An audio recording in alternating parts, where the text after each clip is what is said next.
just like to say a few words.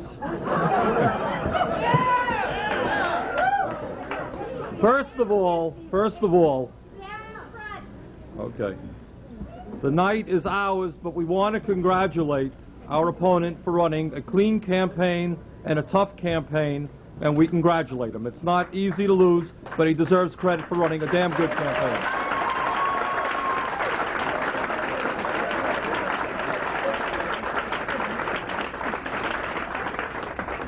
I think what we can say tonight is that we have won an incredible victory.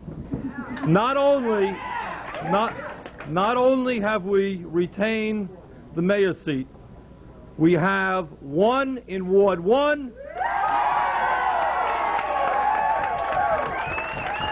one in Ward 2, one in Ward... Okay, Terry, come here.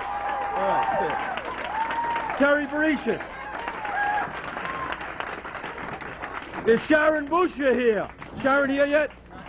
Is Tom Smith here yet? Yeah. Tom Smith.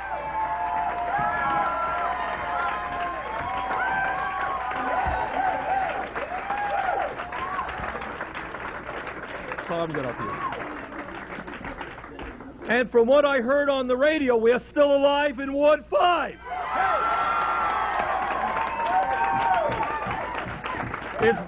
Is Mary Bentley here?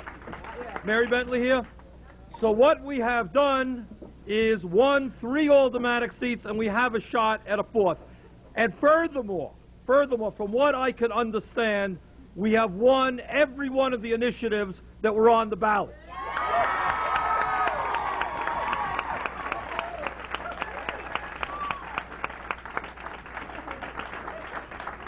And if that is in fact the case, and we haven't seen the final results, among other things, what that does mean, after years and years of discussion, we are going to get the people-oriented waterfront that we have fought for.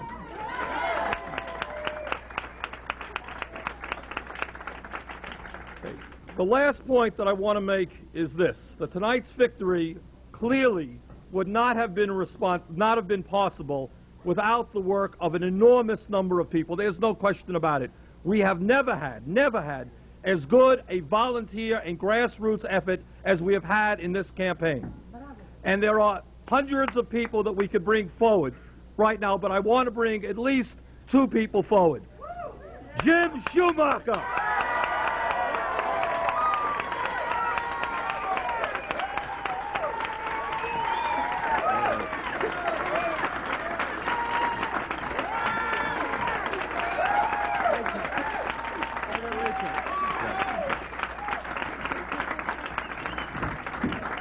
And every time you called the office, whether it was early in the morning or late at night, Rachel Levin was there.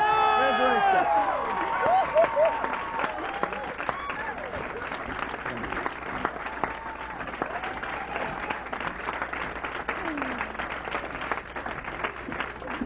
Okay, what we have done tonight, let's take stock of it. What we have done tonight really is a credit to all of us and to the people of the city of Burlington. What we have shown is that after 6 years of being the only independent, progressive government in the entire United States of America, that after 6 years, not only are we not getting weaker, we're getting stronger.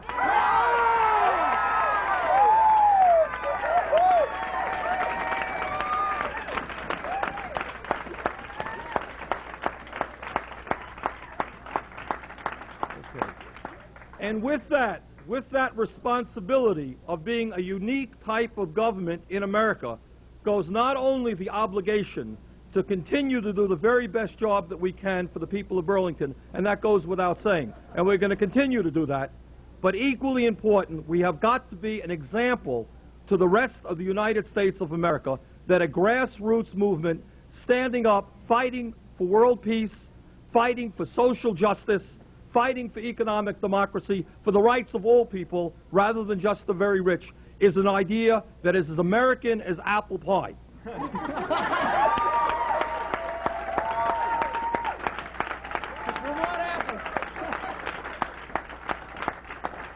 As Tom says, as Tom says, with Vermont apples. That's right. Okay? So I look forward in the next 2 years with your support and with the support of all of the people in our city to make these next 2 years the very best that we've ever had. And I thank all of you very much. Thank you.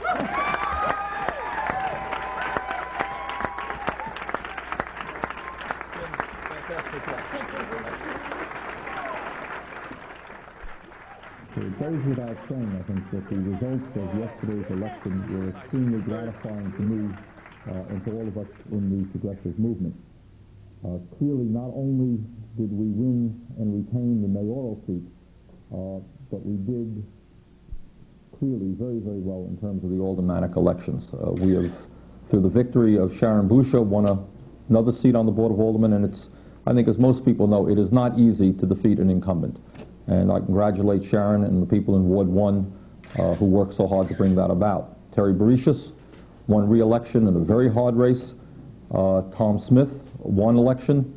And Mary Bentley did extremely well in Ward 5 and is going to be involved in a runoff election. And we're very proud of that. That's really quite a feat.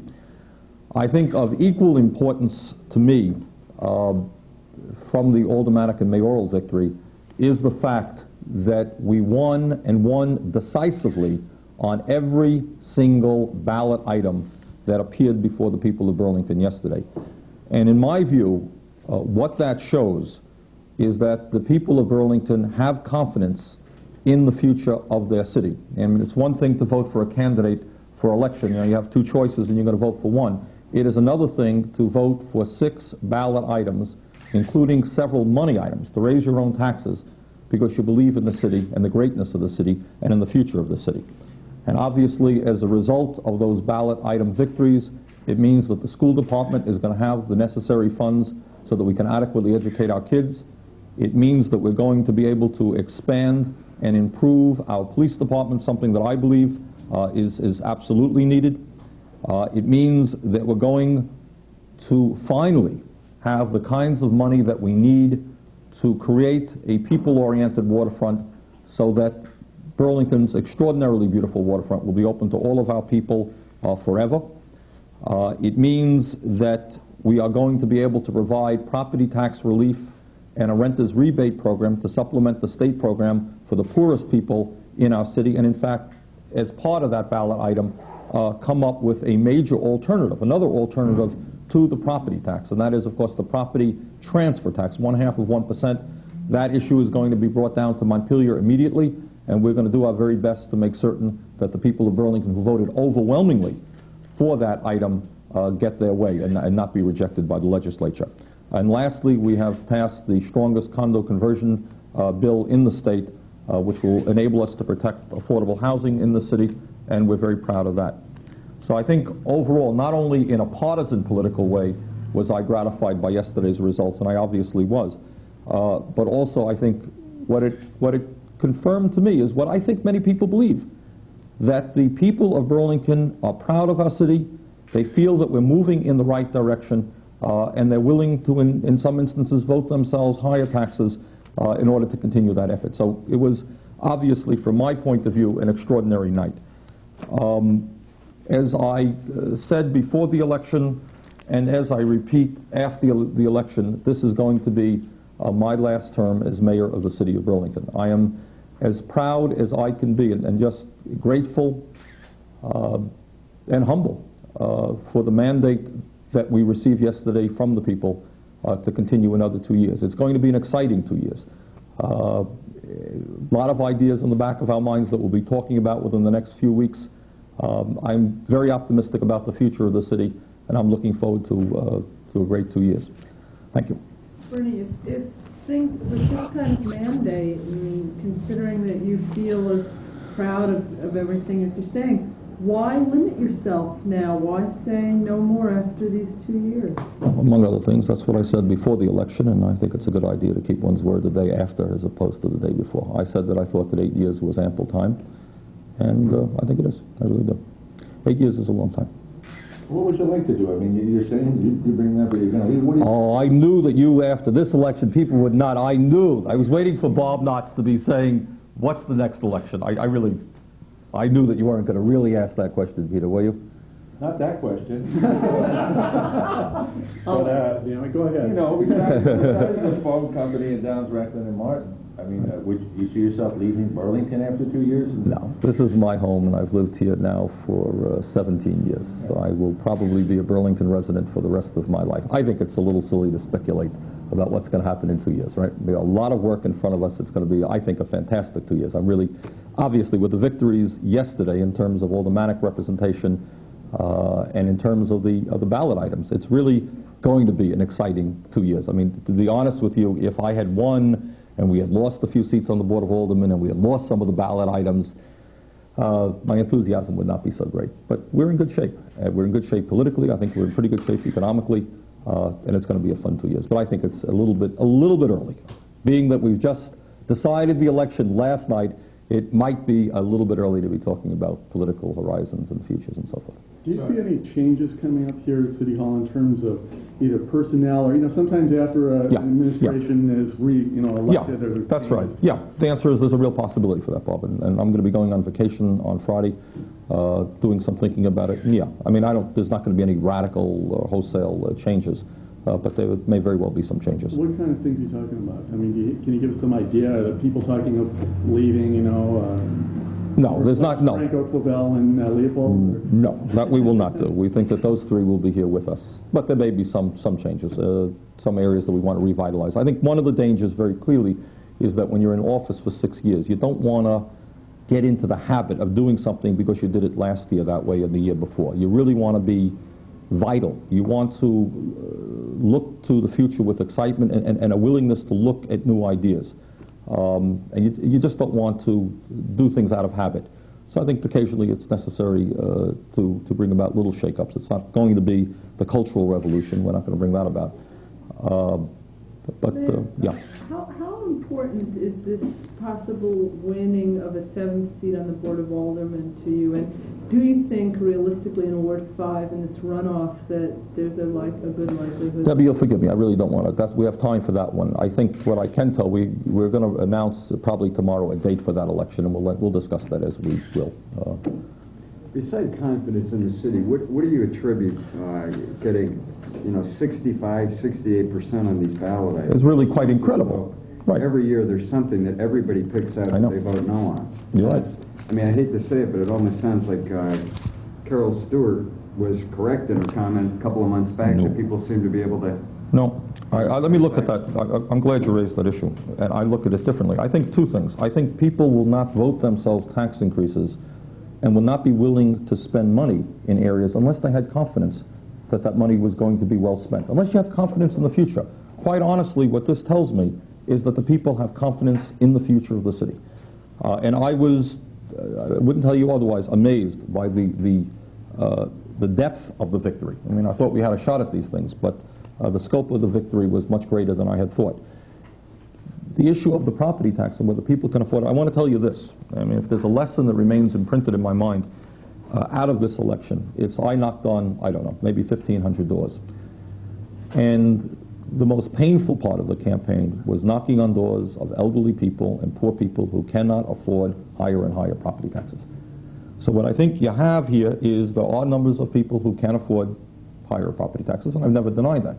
But there are many people who cannot. And there are some people who are willing to bite the bullet because they felt it important. But if anything, out of this campaign came my even stronger feeling about the stupidity of the property tax to fund education and municipal services.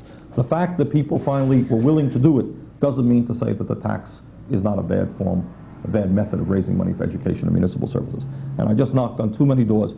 The impact of reappraisal was just, when you think about the nature of this campaign and the things that I was running against, I think it's fair to say that certainly one of the hardest things that I was running against, and clearly that I was most frightened about, was the impact of reappraisal. I mean, you can explain to people over and over again, and I think they do believe what is in fact the truth. The city of Burlington did not receive one extra penny from reappraisal. If somebody's taxes went up, somebody else's taxes went down. And yet it doesn't matter. If your taxes went up by 50 or 75% and you can't afford that, it doesn't matter what the mayor tells you. You're hurting. And a lot of people are hurting.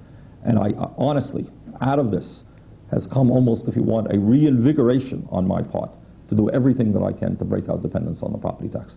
I'll be down in Montpelier tomorrow starting that process again this year, and something has got to be done on that. Are you going to be speaking out any more on statewide issues now? Are there going to be any change with regard to that? Well, I think, Bob, during the election, I spent almost all of my time here in Burlington. I have been down to Montpelier on a number of occasions, but I will certainly, as soon as I return, I'll be down in Montpelier tomorrow. We're going to fight for these charter changes.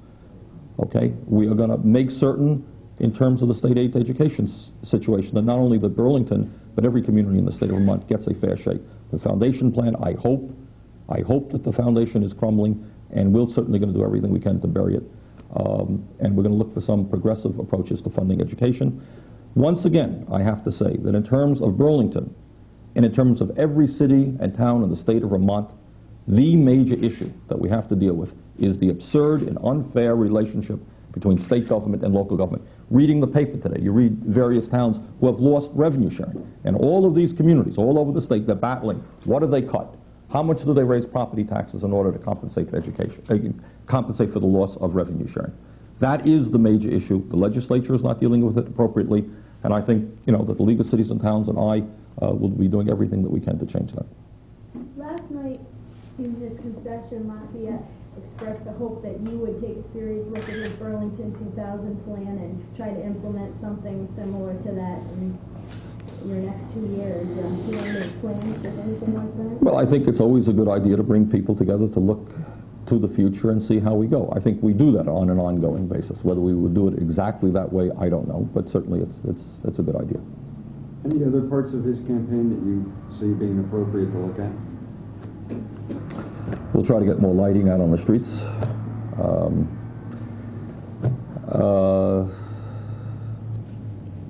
not really.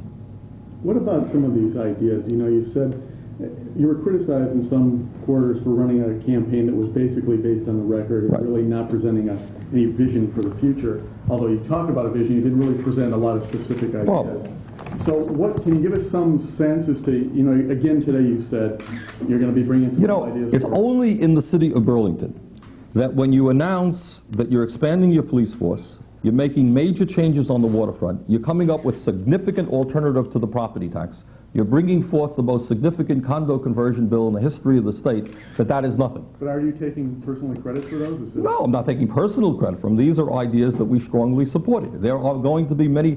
But you yourself said there's a difference between supporting an idea and initiating an idea. Well, I would say that in every one of those that I just mentioned, those basically came from... to a significant degree from this the property tax one was a combination of the Democrats and us. There are other ideas that we're bringing forth, but I think what we have just passed right now in terms of the ballot items is very significant. And I think, if you compare our agenda with whose agenda, there's much more to be done. I mean, we've mentioned some ideas in terms of, say, property tax relief for senior citizens beyond this, which we are working on. Environmental work, I think you're going to see some major efforts in terms of recycling. You're going to see more work done on the bicycle path, not just expanding the bicycle path, but the idea of creating a network. You're going to see our work continue in terms of state-city relationships. There's an enormous agenda in front of us, an enormous agenda. I don't know that today is the day to go into all of the details, but it promises to be a very exciting 2 years. What do you see happening at this point with the waterfront? How is this going to be? I mean, what can you tell people in terms of how it's going to be implemented? All right. The hope is that work will begin as soon as possible, and we would like to see some real visible improvements certainly by this summer. Now, obviously, as you know, the location of the community boathouse is something that still has got to be explored, and that we're doing right now. But certainly, as a result of the passage of this bond issue, people will see some real, I won't use the word concrete, rather I'd use real grass changes on the waterfront in the near future. Well, I mean, is the bike path going to get started this summer? Sure, yeah. Well, obviously, it is already started. What has to be resolved now is the area in the south end as to whether or not we go in front of Blodgett's. But yes, work will begin on that very shortly. Do you think that the bond will help you work out some kind of an arrangement with the developer? I think that once we have gone as far as we will have gone in allowing the people of Burlington to understand that there's going to be a whole lot of public access, a community boathouse, a bike path, more parks, I think it makes it easier to begin the discussion with private developers. Yeah, I do think so. I think what people were concerned about in the past is if you sit down with a private developer, is there going to be any public access? I think the answer is, especially after this bond issue, there is going to be. And we're going to continue to get more public access after this. But I think it will make discussions with developers easier. Are you going to initiate any? Are you going to call Paul Flynn and get him back in? That's not on the table right now. You know, just let that. Well, I think right now, right, that's right. We're in court right now, and I think we're going to have to resolve that issue. Any congratulatory phone calls from Yeah? the governor? No, actually, I was surprised. The governor did not go. I think the governor had a bad day yesterday. Thank God she didn't endorse me, I suppose. She endorsed the Democrat in Rutland, who seemed to have gone down 2-1.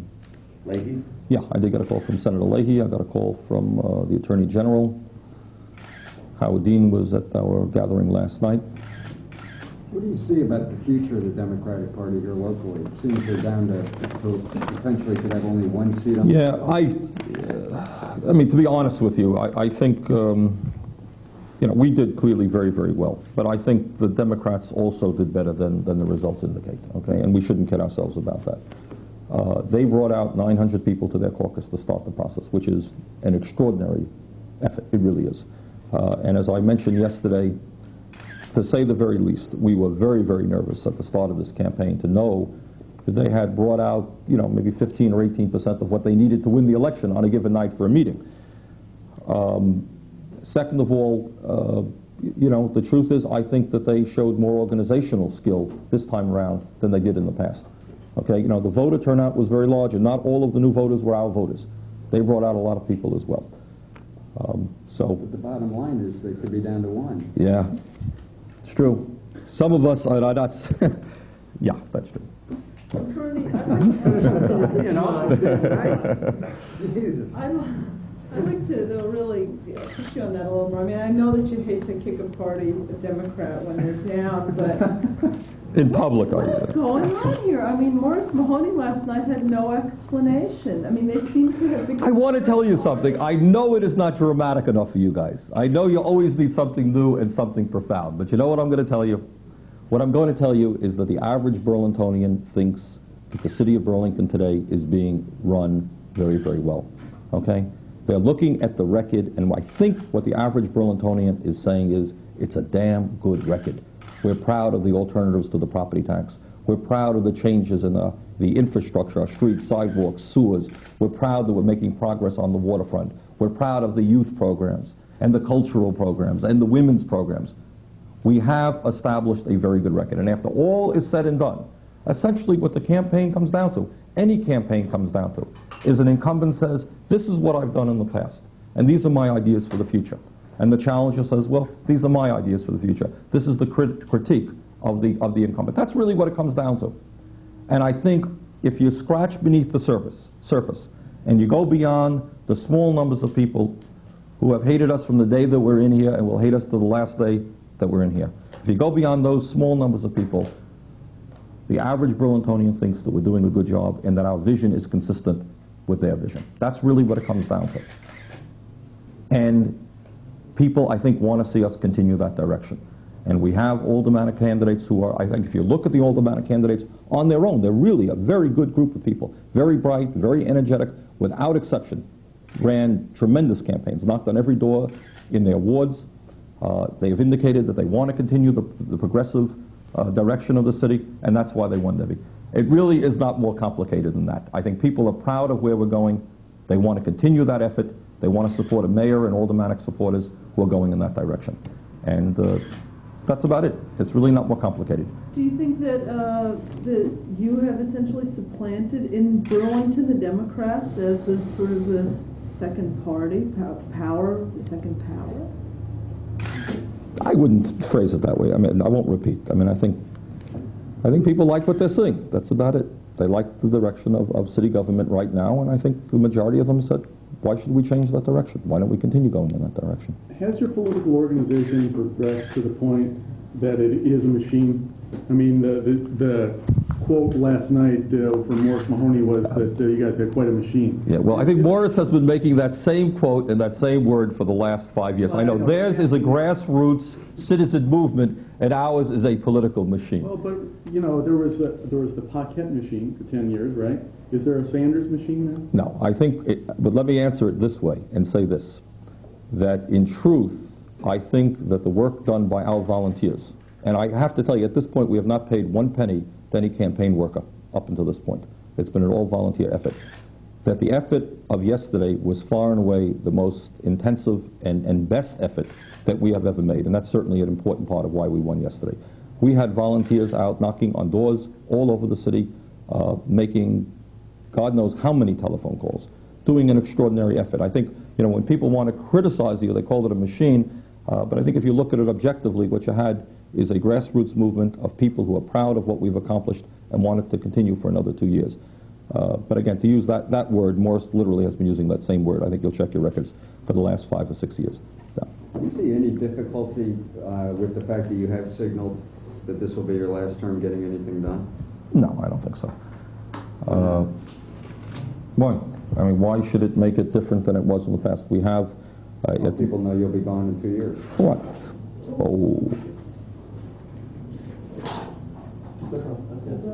Okay, I think, no, I mean, I think basically the way we have worked in the past and will continue to work is we bring forth an idea, and if the idea makes sense, we're going to try to rally public support for that idea. And I think that will be the case. I think, you know, if the idea makes sense and there's public support for it, why should it be defeated? And if people want to oppose it just for, you know, the sake of political partisanship, we'll deal with that when it comes up. But I honestly don't believe that the policies will be treated differently because I'm in my last term. How do you explain it to yourself when you look at what happened last November in Burlington?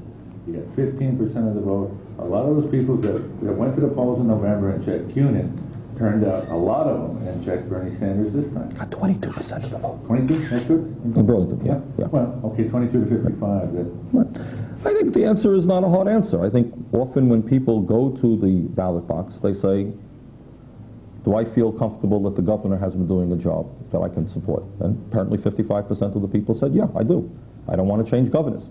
I think yesterday people went to the polling booth and they said, has the mayor been doing a job that we want to support? And they said yes. And I think that's really what it's about.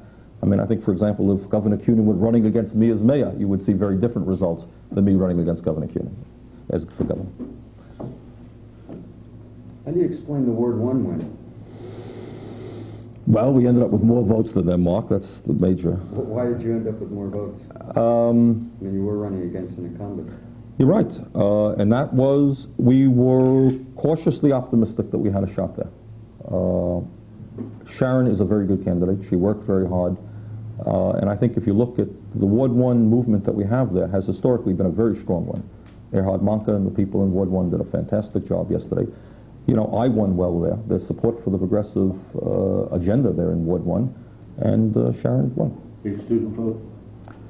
I think there was. I honestly haven't seen the results, but there was a... But, you know, I think if you look at the turnout, though, compared to 2 years ago, it was not a significantly higher turnout in Ward 1. I would not be telling you the truth that we did not want to see a significantly higher turnout, but it wasn't. I think it was 100 more. Is that correct? Okay, which is not extraordinary, really. Do you see this victory, I mean, it's a fairly large one, do you see it as a message of Sanders, do what you want? No, not Sanders, do what you want, but what I see it is as a mandate of an indication that the people of Burlington are supporting the direction that we have taken the city in the last 6 years, and I think a belief that that is the direction that we should go in the future. It doesn't mean suddenly Sanders, do what you want, but it does say remain consistent. Stand up and make the fights that have to be made, continue to lead the city in a direction which benefits all of our people, and continue to talk out on those issues that you've talked out on. So we see it as a mandate, essentially, to continue where we have been going, and we'll certainly continue to do that. Mayor, of the ballot items, was there any that surprised you the most? I mean, traditionally it seems that the housing kinds of initiatives have had a hard time, and I was a condo thing. Yeah. Well, I would say that of all of the items on the ballot, we had most doubts about the school tax. I thought that there was a reasonable chance the school tax would go down. If it won, I thought it would be in the low 50s. Getting close to 58% was more than I thought. It is hard getting 2/3 of the vote for anything. We were certain that the waterfront bond issue was going to pass 50%, no question about that. But that it ended up with 73% of the vote is fantastic. The property tax relief for 68% is a very, very high vote. So it's, I guess all that I could say, Debbie, is we had our doubts about the school tax, and the magnitude of the support is really quite extraordinary and gratifying. Was that because they'd asked for one last year? Sure. I mean, you have reappraisal, you had a $1.7 million tax increase last year, a $1.1 million tax increase this year. Not everybody has children in the schools. And it did go down at Ward 4, it lost in Ward 4. Looking at it, do you think 55 where you are right now, that's probably, because of the people who will be against it from all of that, this is really probably as good as you could realistically do? You take away the uglies or whatever. Yeah, roughly speaking. How long are you going to go away for? Probably a week. It's not a week. When are you? Barbados. Can we come? Yeah, we could do satellite press conferences every day. What do you say? We'd be happy to do them. Do they have a socialist independent government? I think they do. So when are you leaving? Friday. Friday? And I want to tell you also that you look back upon this year in terms of elections, it has been a very long year. Some of you may recall that last year, a year ago from today, we had aldermanic elections, which we worked very, very hard on. It was important. I know some of you were predicting that we weren't going to do so well, right? But we did okay then. We had a special aldermanic election to win for Erhard Manka. We ran a gubernatorial race. We had another mayoral race. It has been a long year. And I'm tired, so I'm going to enjoy the week vacation. And this will just be a brief respite? Brief respite, and then we'll be back again. Okay? Thank you very much.